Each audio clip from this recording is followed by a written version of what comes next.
विहाय कामान सर्वान पुमांस चरति निष्प्रह निर्ममो निरहंकार। सारी कामनाओं को छोड़ करके निस्पृह यानी कि कोई स्पृहा नहीं होती, लेने की कोई तृष्णा नहीं होती। निर्मम, निर्मम का मतलब यहाँ वैसा नहीं, कठोर नहीं समझना। निर्मम, निर्धन मम, मेरा नहीं है ऐसा समझना। निरअहंकार, जो निरअहंकार है वो शांति को प्राप्त होता है। जिसके अंदर ये गुण हो, जो निष्प्रह हो, निर्मम हो, निरअहंकार हो, ऐसे व्यक्ति को शांति प्राप्त होती है। हम लोग शांति के पीछे भागते रहते हैं कि शांति के लिए, कि कहीं से हमें शांति मिल जाए, और भागम भाग लगे रहते हैं। और भागने में क्या होता है, अशांति और बढ़ती है। अगर आपको अभी पानी की प्यास लगी है तो क्या करना है, उठ के जाओगे, पानी निकालोगे, पियोगे। अगर आपसे कह दे केवल बैठ के ध्यान करो तो क्या करना है, फिर तो कहीं जाना ही नहीं है। तो भागदौड़ हमारी अपनी कामनाओं की वजह से लगी हुई है ना। हमारी इच्छाएं ही हैं जो हमें उठा देती हैं, करने को बाध्य करती हैं। अगर हमारी कोई कामना नहीं है, भूख प्यास भी हमारा सब नियंत्रित है, नियमित है, तो हम उसमें अपने आप को उठाएंगे क्यों? क्यों हम भागदौड़ करेंगे? हम जो भी उपक्रम करते हैं, भागदौड़ जो करते हैं, काहे के लिए? फिर कहेंगे ये सब यहीं छूट जाएगा।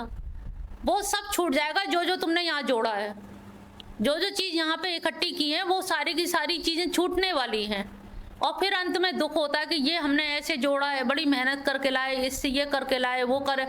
तो मेहनत तुमने की काहे के लिए की? किसने कहा था आपसे?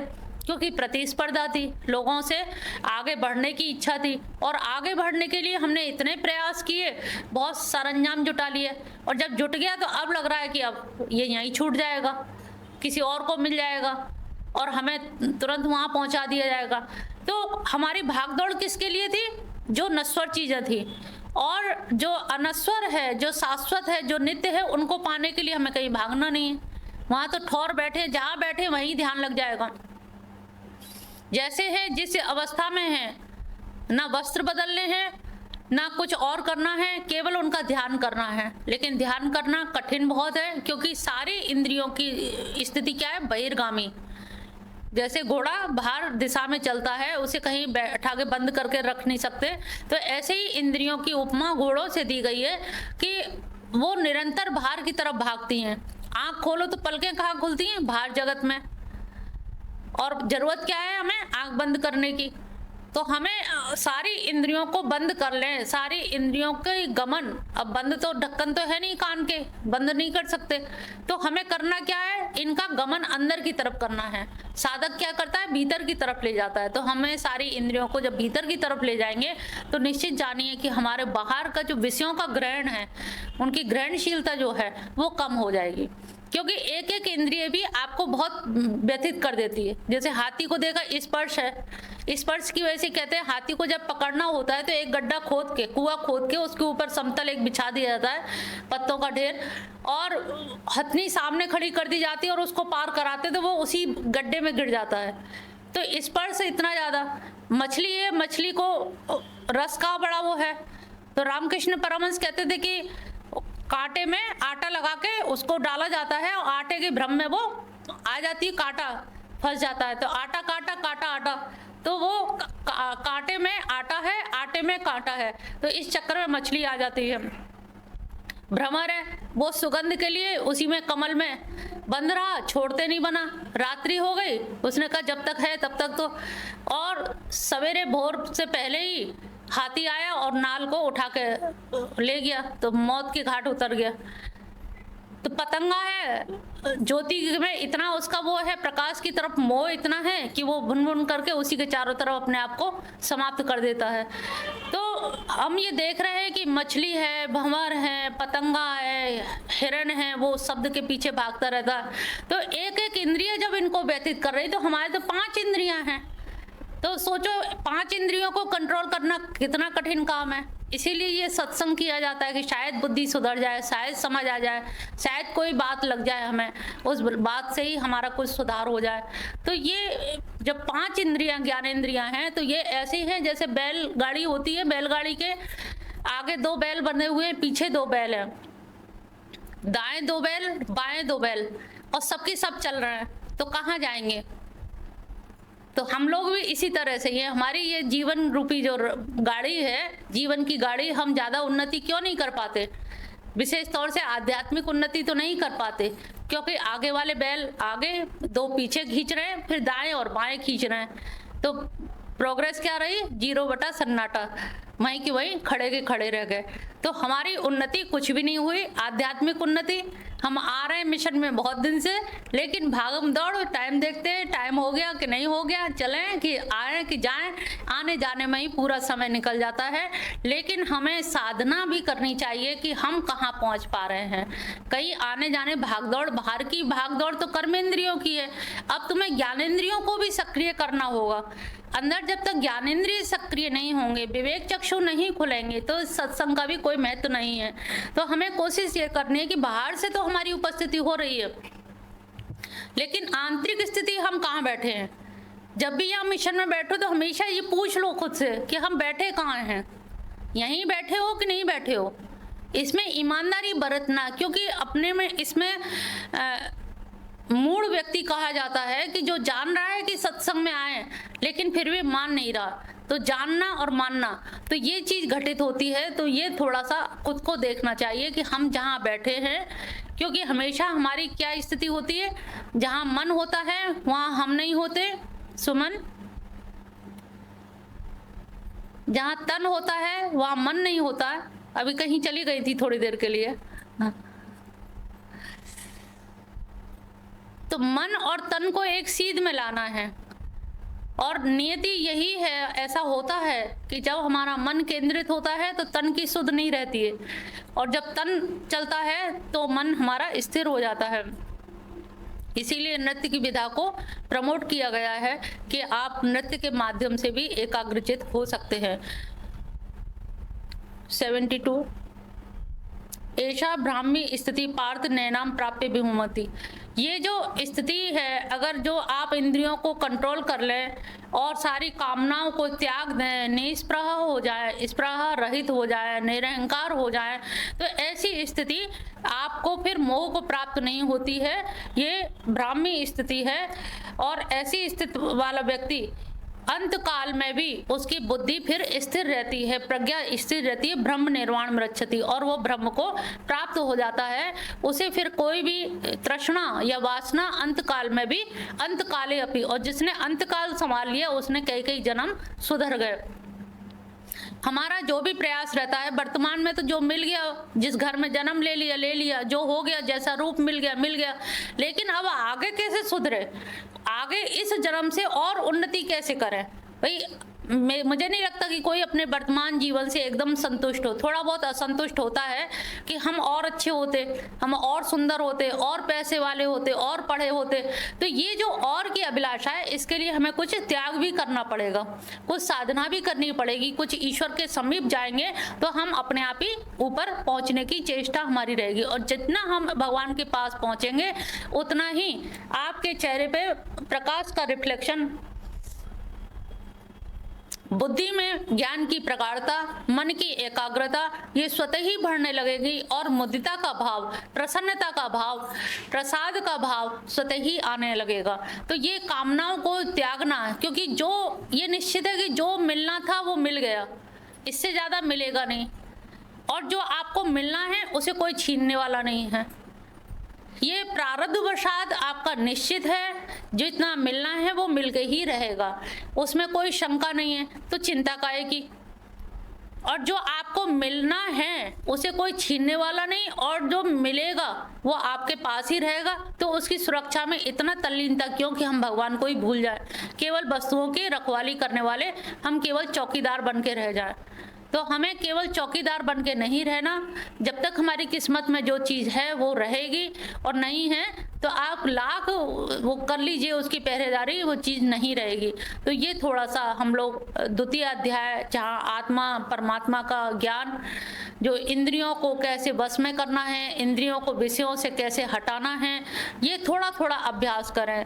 करत करत अभ्यास के जड़मत होत सुजान, अभ्यास से सारी चीज़ें हो जाती हैं। आगे कृष्ण भगवान से अर्जुन कहते हैं, चंचल ही मना कृष्ण, हे कृष्ण तुम जिस मन को कंट्रोल करने की बात कह रहे हो वो तो बड़ा चंचल है। भगवान एकदम कहते हाँ बिल्कुल सही कह रहे हो, ये बात तो बिल्कुल सही कह रहे हो, जैसे कि खुद का भी चंचल हो। तो भगवान की ये कितनी अच्छी टेक्निक है कि जो साधक नीचे कोटि का है उसके साधक के साथ वैसे ही बन जाते हैं। जैसे एक राजा था, उनका एक ही पुत्र था, और वो एक पुत्र होने के कारण बहुत लालन पालन में पला, लेकिन उसको मोहल्ले पड़ोस के जो छोटे गरीब बच्चे होते हैं जो खेलते हैं सड़कों पे, उसको लगाव रहता था कि इन बच्चों से मैं मिलूं जुलूं, लेकिन राजा नहीं मिलने देते थे क्योंकि राजपुत्र है। तो वो एक दिन भाग गया बच्चों के साथ और उन्हीं के साथ रहने लगा, उल्टी सीधी हरकतें भी सीख ली, झोपड़पट्टी में रहने लगा। राजा ने मंत्री को भेजा कि उसको लिवा लाओ, तो रथ में लेके गए और रथ में कहा कि बेटा पिताजी ने बुलाया, तुम्हें याद किया है, राजा साहब बुला रहे हैं। वो बच्चा और दूर भाग गया, पकड़ में आने के बजाय कि 2-3 बार भेजे गए, फिर दूसरी बार भेजा, उन्होंने कहा रथ आ रहा है, भाग गया। फिर तीसरी बार उसके दोस्तों ने देख लिया, अरे वो आ गया रथ आ गया, वो और तेजी से भागा, वो हाथ में ही नहीं आया। फिर उनका एक प्रधानमंत्री था जो मुख्यमंत्री, तो उसको उन्होंने कहा कि क्या करें, 3-4 बार भेजा और वो लड़का आ नहीं रहा, पुत्र हमारा एक ही है, वृद्धावस्था हो रही है, राजकाज किसको सौंपा जाए, बड़ी परेशानी हो रही है, समझ में नहीं आ रहा। उन्होंने कहा ठीक है आप कहें तो मैं एक बार प्रयास कर सकता हूँ। उन्होंने कहा देख लो भाई, तुम भी प्रयास कर लो। सब लोग गए, लौट के आ गए। अब ये जब गए प्रधानमंत्री, तो ये आ गए बहुत पहले ही, 1-2 किलोमीटर पहले ही उतर गए, पैदल गए। पैदल जहाँ बच्चा बैठा था वहाँ जाके चुपचाप बैठ गया, साधारण वेश बना के गए, वो वाली वेशभूषा राजपाट की छोड़ के साधारण कपड़ों में साथ साथ रहने लगे। उन्होंने नहीं बताया कि मैं वहाँ से आया हूँ। जैसे वो करता वैसे ही संग खेलना, बातें करना, वैसी कहानियाँ सुनाना, वही सब। काफ़ी दिन हो गए, खुद के भी मैले कपड़े वैसे ही हो गए, चिथड़े कपड़े, नहाना धोना नहीं, उसी तरह से जैसे वो व्यवहार कर रहा है वैसे ही करते करते करते जब ऐसे ही हो गया, तो उन्होंने कहा कि ऐसा है आज टहलने निकलते हैं कहीं। घूमते घूमते कर लगे, देखो एक यहाँ राजा रहता है। कहना हाँ रहता तो है, मैं भी जानता हूँ, चलो देख के आते हैं क्या, मजा मरा कि जिंदा है। कहले हाँ चलो ये देखने चलते हैं। तो उसको अभी तक नहीं भान होने दिया कि ये मतलब उनकी तरफ से भेजा गया है। जो वो खा रहा है गंदा संदा वो भी खाना, वैसे ही पहनना, वैसे ही रहना।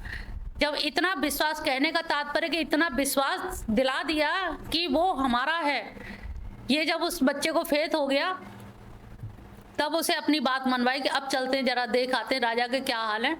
इनका भी एक पुत्र वो चला गया है, रो रहे होंगे, देख के आते हैं, मजा आएगा। तो चला गया बच्चा भी देखने, चला गया तो फिर उन्होंने पकड़ के रोने लगे। तो फिर इसने भी अपना तेवर बदले, कहले मैं इसी के लिए बस तुम्हें यहाँ तक लाना चाह रहा था, तुम अपने पिता की जिम्मेदारी संभालो, राजपाट संभालो। फिर उसके कहने से उसने मान लिया। तो यहाँ पर भी भगवान उतर के आते हैं भक्त के लिए, इतने नीचे लेवल पे आ जाते हैं कि ठीक है चंचल ही मन है कृष्ण, हाँ बिल्कुल ठीक सही कह रहे हो, मन तो वाकई चंचल है, जैसे कि खुद का भी हो वही हाल, हाँ में हाँ मिलाना। तो यहाँ पर भगवान की जो मनोवैज्ञानिक स्थिति है वो इतनी उच्च कोटि की है, मनोचिकित्सक है कि जैसा अर्जुन जो कहता है अर्जुन की उसी में हाँ मिलके फिर उसी का खंडन और फिर अपनी बात का मंडन करते हैं। तो आज ये द्वितीय अध्याय हमारा समाप्त होता है, और द्वितीय अध्याय के समाप्त होने में जो हमारी इंद्रियों से हम थोड़ा सा भी काम अगर ले लें अपने ऊपर की इंद्रियों को बाहर ना भटकने दें, धीरे से प्रयास करो कि यहाँ कोई आए तो उसकी तरफ मत देखो, कौन आ रहा है कौन जा रहा है, ये धीरे धीरे अभ्यास होगा कि इतना हम कंट्रोल कर लें, फिर आगे और कंट्रोल बढ़ेगा। तो आपकी अपनी 5 ज्ञानेंद्रियों को हम कैसे वश में कर सकते हैं। तो अभी तक आत्मा अर्जुन ने पहले अध्याय में वैदिक धर्म की व्याख्या की, वर्ण शंकर, स्त्रीसु दुष्टासु, नियत नरके वासो। वैदिक धर्म की जब बात करने लगे तो भगवान कृष्ण ने धर्म की बात शुरू की, और धर्म की बात करते करते अध्यात्म की तरफ लेकर के आए कि ये जो वैदिक धर्म की बात कर रहा है, वैदिक धर्म की कोई उपयोगिता नहीं है आज के युग में, और जिसकी उपयोगिता है वो ये देखें, अगर ये बुद्धिमान बन रहा है तभी पहले ही डांट दिया था प्रज्ञावादस्य भाष्य से, क्या तू पंडितों जैसी बात कर रहा है भाई, या तो तू पंडित हो, शास्त्र पढ़े हो, केवल सुनी सुनाई बात कर रहा है, सुनी सुनाई बात कर रहा है। पहले भी इस अध्याय में कहा कि जो सुना सुनाया है उसको तू उतार के रख दे, और जो सुनना चाहिए उसको तू ध्यान से सुन। तो यहाँ पर भगवान उसको प्रेरित कर रहे हैं कि आत्मा की बात, अगर ये धर्म की बात कर रहा है तो आत्मा परमात्मा की बात समझ जाएगा। और जब देखा कि वो नहीं समझ पा रहा है तो फिर अब कर्म योग पे उतर के आते हैं। इसीलिए भगवान ने पहले अध्याय के जस्ट बाद सांख्य योग बताया है। सांख्य योग क्या है? ज्ञानियों का योग है।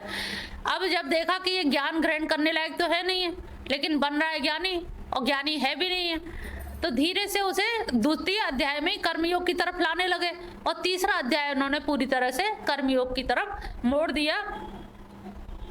तो अब यहाँ पर शुरुआत कर्मयोग की अर्जुन की उससे हो रही है।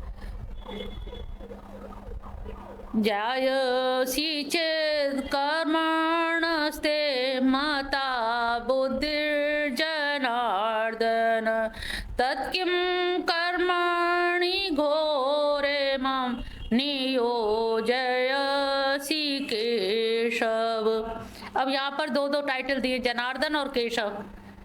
केशव का मतलब कश्य अश्य इश्च केसा तान वैते प्रशस्ति। तुम ब्रह्मा विष्णु महेश तीनों के नियामक हो, तीनों को कंट्रोल करने वाले हो, तीनों तुम्हारे उसमें हैं। और जनार्दन जनन अर्दन यानी कि जन जन का तुम कल्याण करने वाले हो, तुम जनार्दन भी हो और केशव भी हो। ये बताइए भगवान, अगर चेत कर्मण से बुद्धि, अगर आपके मत में आपकी बुद्धि में, आपके मत में बुद्धि योग अगर श्रेष्ठ है तो मुझे कर्म योग में क्यों लगा रहे हो? तत्किम कर्मणि घोरे माम नियोजसी केशव। तब मुझे इतने घनघोर कर्म योग में आप क्यों नियोजित कर रहे हो, क्यों लगा रहे हो? ये मुझे नहीं समझ आ रहा है।